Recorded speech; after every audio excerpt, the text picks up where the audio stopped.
نحمده ونصلی علی رسولہ الکریم۔ احکام میت میں ہمارا آج کا مذاکرہ ہے نماز جنازہ کے بعد کے ضروری مسائل۔ نماز جنازہ سے پہلے میت کا منہ دیکھنا اس کی بعض علماء نے اجازت لکھی ہے،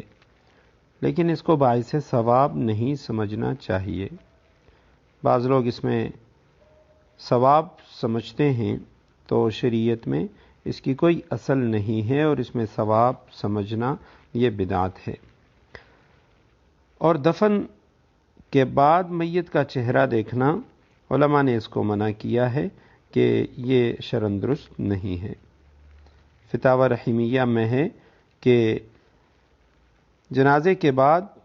میت کے چہرے دیکھنے کی جو رسم ہے یہ غیر ضروری اور مکروہ ہے اور موجب تاخیر ہے، جس سے تدفین میں تاخیر ہوتی ہے، حالانکہ میت کو جلدی دفن کرنا یہ اس کا حکم دیا گیا ہے اور یہ مسنون ہے۔ اور یہی وجہ ہے علماء نے لکھا ہے کہ جنازے کے بعد اجتماعی دعا وہ بھی اسی لیے درست نہیں ہے کیونکہ اس سے میت کی تدفین میں تاخیر ہوتی ہے، تو لہٰذا اگر وہ دعا اجتماعی درست نہیں ہے تو میت کے منہ دیکھنے کے لیے یہ اجتماع کرنا اور جنازے کے بعد اس کے لیے جمع ہونا اور اس کے لیے انتظار کرنا یہ درست نہیں ہے۔ جنازے کی نماز میں امامت کا مستحق کون شخص ہوگا؟ تو سب سے پہلے تو اگر اسلامی ریاست ہے تو حاکم وقت وہ اس کا سب سے زیادہ مستحق ہے، یا حاکم وقت اگر نہ ہو تو اس کا جو نائب ہے، تو اور اگر وہ بھی نہ ہو تو جو شہر کا قاضی ہے یا اس کا جو نائب ہے وہ۔ اور جیسے آج کل ہمارے ہاں صورتحال ہے تو اس میں علماء نے لکھا ہے کہ اگر میت کا جو وارث ہے، اس کا بیٹا، اس کا باپ، اگر وہ محلے کے امام سے زیادہ علم کے لحاظ سے زیادہ ہے، تقوی کے لحاظ سے زیادہ ہے، تو وہ جنازے کا زیادہ مستحق ہے۔ اور اگر محلے کا امام وہ وارث سے زیادہ افضل ہے علم کے لحاظ سے، تقوی کے لحاظ سے، تو محلے کا جو امام ہے وہ زیادہ افضل ہے اور وہی جنازہ پڑھانے کا مستحق ہے کہ وہ جنازہ پڑھائے گا۔ اور کئی مرتبہ جنازہ پڑھنا یہ درست نہیں ہے، یعنی بار بار جنازہ ادا کرنا، جنازے کے اندر جو تکرار ہے یہ مشروع نہیں ہے۔ غائبانہ نماز جنازہ اس کے بارے میں بھی ہم پڑھ چکے ہیں، وہ درست نہیں ہے۔ البتہ جنازے کے اندر لوگوں کا کثیر تعداد میں جمع ہونا یہ باعث برکت ہے۔ حضرت عائشہ رضی اللہ تعالیٰ عنہ کی روایت ہے، آپ صلی اللہ علیہ وسلم نے فرمایا کہ جس میت پر ایک بڑی جماعت جنازے کی نماز پڑھے، جن کی تعداد 100 تک پہنچ جائے، اور وہ اللہ سبحانہ وتعالیٰ کے حضور اس میت کے لیے سفارش کریں، تو ان کی یہ سفارش اور دعا ضرور قبول ہوگی۔ مالک ابن حبیرہ رضی اللہ تعالیٰ عنہ کی روایت میں ہے کہ جس مسلمان کا انتقال ہو اور مسلمانوں کی 3 صفیں اس کی نماز جنازہ پڑھیں تو اللہ سبحانہ وتعالیٰ اس کے لیے مغفرت اور جنت کو واجب فرما دیتے ہیں۔ اسی طرح جنازے کے بعد بعض علاقوں کے اندر رواج ہے حیلہ اسقاط کا۔ حیلہ اسقاط جو ہے یہ اصل میں یہ ہے، چند شرائط کے ساتھ حضرات فقہاء کرام نے اس کو لکھا ہے، اور وہ یہ ہے، اس کی جو اصل ہے کہ اگر کوئی شخص فوت ہو جائے اور اس کے ذمہ بہت ساری نمازیں اور روزے باقی رہ گئے ہوں، اور اس کے پاس مال بھی اتنا نہ ہو کہ اس مال سے ساری نمازوں اور روزوں کا فدیہ ادا کیا جا سکے، اور اس نے وصیت بھی کر دی کہ میری نمازوں اور روزوں کا فدیہ ادا کرو، تو وصیت تو صرف تہائی مال میں پورا کرنا واجب ہے، تو اب اس کے لیے یہ حیلہ کیا جائے کہ اس میت کا ولی اپنے پاس موجودہ مقدار جو اس کے پاس مال ہے تو وہ کسی فقیر کو دے دے،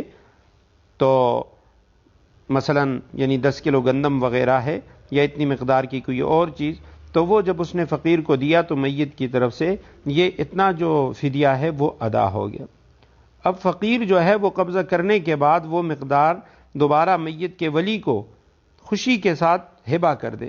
ولی اس پہ قبضہ کر لے اور دوبارہ وہ مقدار اسی فقیر کو ادا کرے یا کسی اور فقیر کو دے دے، تو اس طرح میت کی طرف سے یعنی 20 کلو گندم یا جتنی وہ رقم اس نے دی ہے تو وہ اتنی ہی نمازوں کا جو فدیہ ہے وہ ادا ہو گیا، یعنی 2.25 سیر گندم ہر نماز کا یا صدقہ فطر کے برابر جو پیسے ہیں۔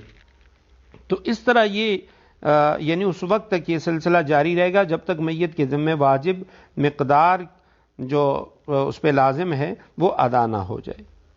تو اس طرح اس کو کہا جاتا ہے حیلہ اسقاط، اور یہ علماء نے لکھا ہے کہ یہ ایک حیلہ ہے، عین ممکن ہے کہ اللہ سبحانہ وتعالی اس طریقے سے اس شخص کی ذمے جو نمازیں باقی رہ گئی ہیں، روزے رہ گئے ہیں، تو اللہ سبحانہ وتعالی وہ اس کے لیے معاف فرما دیں۔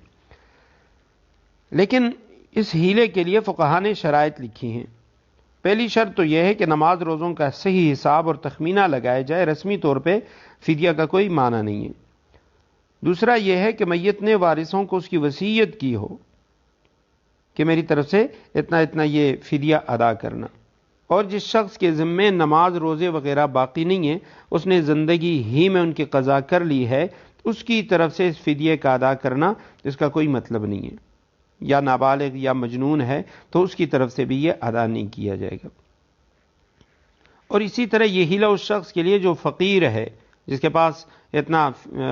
مال نہیں ہے جس سے اس کی نمازوں روزوں کا فدیہ ادا کیا جا سکے، جو مالدار ہے اس کے لیے یہ حیلہ درست نہیں ہے۔ اور اسی طرح یہ فدیہ